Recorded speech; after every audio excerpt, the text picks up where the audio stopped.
Imagine launching a new token where the price automatically adapts as more people mint. Yet, everyone knows they can redeem it for the same value in the base token anytime they want. So that's not just a promise from a developer, it's baked into the code. That's the V4 personal minters. Along with all the powers of the V4 personal minters, we're going to explore the different use cases on a very, very surface level. So we're only just going to be scratching the surface of where these V4 minters can possibly go. V4 personal minters, curves, claims, and fair launches.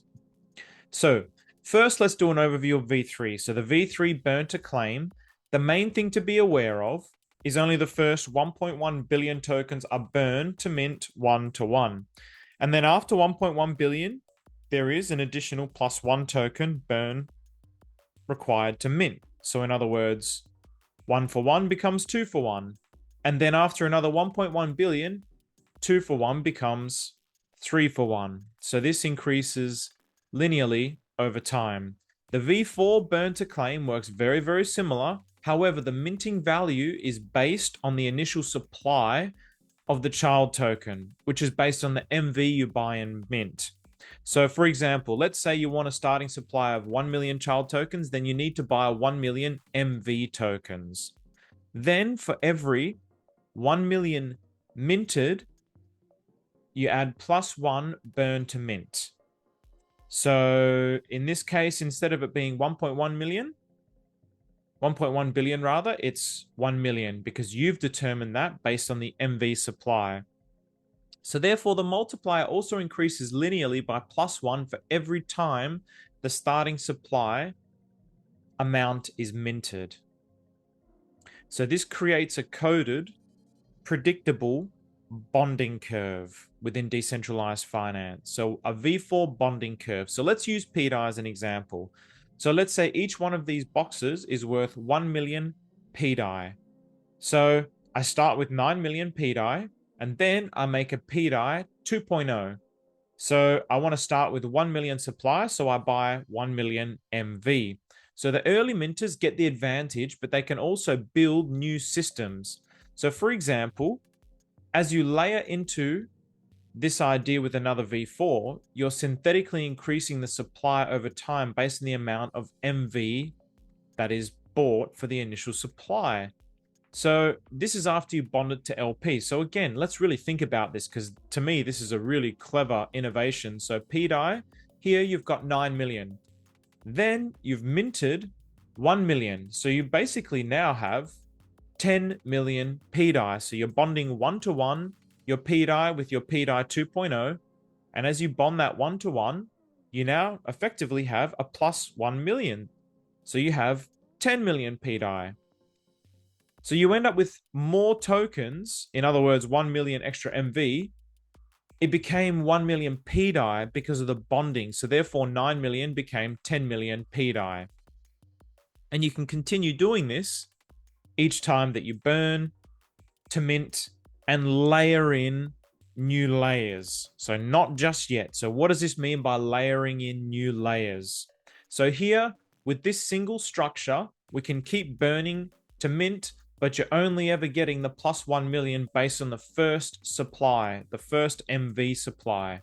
Then this is where it starts to get really interesting. So if we take it a step back, and so now you can continue that flow with a predictable bonding curve, but you can branch it up. So you could continue to launch off your pDAI and increase your supply through liquidity. So then you had 3 million pDAI, you would have minted 1 million MV, and then burnt 3 million to create 3 million into 4 million. So your 3 million became 4 million pDAI effectively in your pDAI 3.0. You could also do it from your pDAI 2.0. So you had your 3 million, your 4 million altogether, sorry. Then you buy million MV, you launch pDAI 2.1, and then you bond pDAI 2.1 with pDAI 2.0. So then you have a 1-to-1 bonding. So then you've added another 1 million pDAI. So originally you had 9 million here. You added +1 million with MV here through liquidity bonding. Then you added another +1 million over here. So now you have 10 million and then 11 million. And you could do the same here. So then you'd have 12 million pDAI all up. So they're synthetic pDAIs, but you're basically increasing your supply over time. Then you could also launch off your PLP. So you're forever adding to your original pDAI supply by the price of MV. So you could basically put these PLPs together in a liquidity pool, and then you can create arbitrage in there and bond them in this particular way. You could launch off a PLP and then again mint another 1 million MV and launch off a PLP. And then you could do the same with your PLPs here. You could do this continuously, and then you could start to bond pDAI 2.1 PLP and then pDAI 3.0 PLP. So you could continue to launch off that and then launch off that and then launch off that. So you can continue to branch out in these infinite ways, realistically. However, now there's something very important to take note of this. So why the bonding curve matters. So basically what it does is it creates a fair launch system. So there's no inside allocations. The price evolves transparently and predictably. So I'm only using one example here with pDAI and these million MVs. Like the MV could be any number that you want it to be. It can be based on, obviously, you know, if you launch off PWrap Bitcoin and you do 1 million MV, then it's always going to be 1-for-1 because there's not even 1 million PWrapped Bitcoin in circulation on Pulsechain. So it's really like something to be mindful of in the way that you can design it. So I'm only just showing one example here, but this basically creates a fair launch system. So if you know that this is how many of the tokens there are before the bonding curve goes up, then you know for that first million, you're going to get a 1-for-1. What this does over time is it creates automatic scarcity. So as more tokens are minted, the cost to mint rises, slowing supply growth naturally over time. So what is this doing? So again, if we're looking at pDAI, it's removing that pDAI from circulation and it's wrapping it into this new ecosystem of V4 minters. So you're synthetically increasing your pDAI supply on one hand, but you're also reducing the actual pDAI supply by burning it. So it's really, really, really, really clever. So you can basically continue to iterate on your pDAI whilst also deflating it. So you're inflating it on one side and you're deflating it on the other side. So it has this really interesting bubble dynamic between the two flows of liquidity. So you have capital efficiency. So the parent tokens, which are burned to the contract, create a soft floor value. So obviously when you mint the new token and then you bond it 1-to-1, you're creating a soft floor value by reducing those tokens from circulation. So you're reducing that sell pressure and then you're bonding it 1-to-1. So you're basically making it equal in value. So this is creating a soft floor like we've seen in pDAI and Atropa. The other beautiful thing about this is that any PRC20 across the whole blockchain, Pulsechain wide, can do these fair launch models and redemption loops. So what are some current use cases? So community token launches where everyone sees the same curve from day one. The project funding, so supporters buy in early at lower costs, creating a build-in momentum. So they're creating the floor, which is creating the stability for the development of this community. So in other words, the early investors really have the power to set the example of trust within this ecosystem. Are they sellers? Are they ruggers? Are they just trying to multiply and benefit everyone and try to layer everyone into this new system? And the way that I see this particular system is that basically it incentivizes a whole new type of behavior structure where it's one about giving. So the more that I, as the community, give to the community, the more that others are incentivized to come in by the power of the giving, and the more that that basically increases the value of the givers. So it's a really profound system. It completely switches the dynamic on its head of always trying to take from the ecosystem. Now, if you're giving, you're being rewarded for giving. This is a beautiful thing. This creates bear market price floors. So if the child token dips too low on dexes, for example, then the arbitraging keeps prices aligned. So as it falls below, you'll get people reclaiming to burn and vice versa. Obviously dependent on that initial supply, but it has this potential to create bear market price floors. And you're basically building a private economy. So you can create DAOs, which could launch tokens pegged one-to-one to a parent, but with bonding curve entry. So in other words, you could basically create your own version of pDAI. You could just keep iterating pDAI and launching off that. And based on how you've done this from the start, you're bringing in new people continuously, which benefit you and benefit them. So you're incentivizing people through your actions to participate in and become part of your ecosystem. And if you design it well enough in such a way that you can really monitor the steady growth of this particular ecosystem that you're trying to build, I find this possibility very, very exciting amongst Pulsechain. I really think the bear market now is going to see the people who are the benevolent community members and benevolent creators of this blockchain really, really shine, because now the tools are here to bring out their benevolence, and basically their benevolence is rewarded with these particular tools.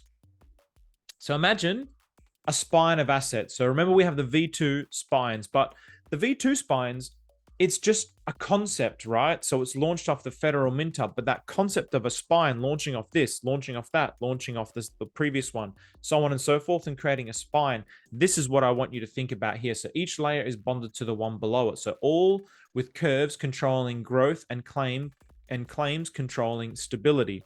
So in other words, you could have pDAI 1, or just pDAI, then you could launch pDAI 2.0 in a spine, then you could launch pDAI 2.1 off of that one. So you're continuing to layer in through this spine mechanism and creating stability in a linear direction in this particular way. And then depending on how you bond the tokens, then you can do this continuously. So institutional DeFi products could be modeled like bonds, but launched like code.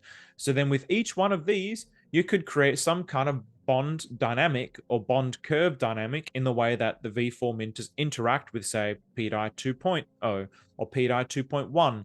You could alter those to have different kind of bonding curves, to incentivize different kind of price movements, to incentivize different kinds of stability models. To the power of the parent.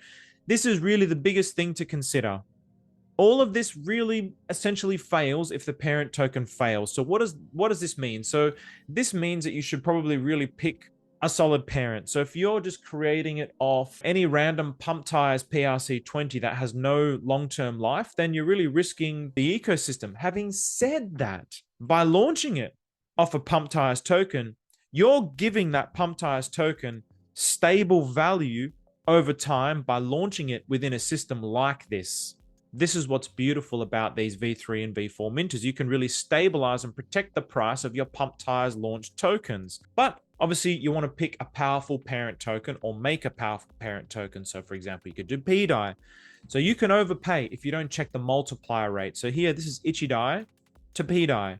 So as we may or may not remember, there was like 175 million pDAI which was burnt to mint the ichidai.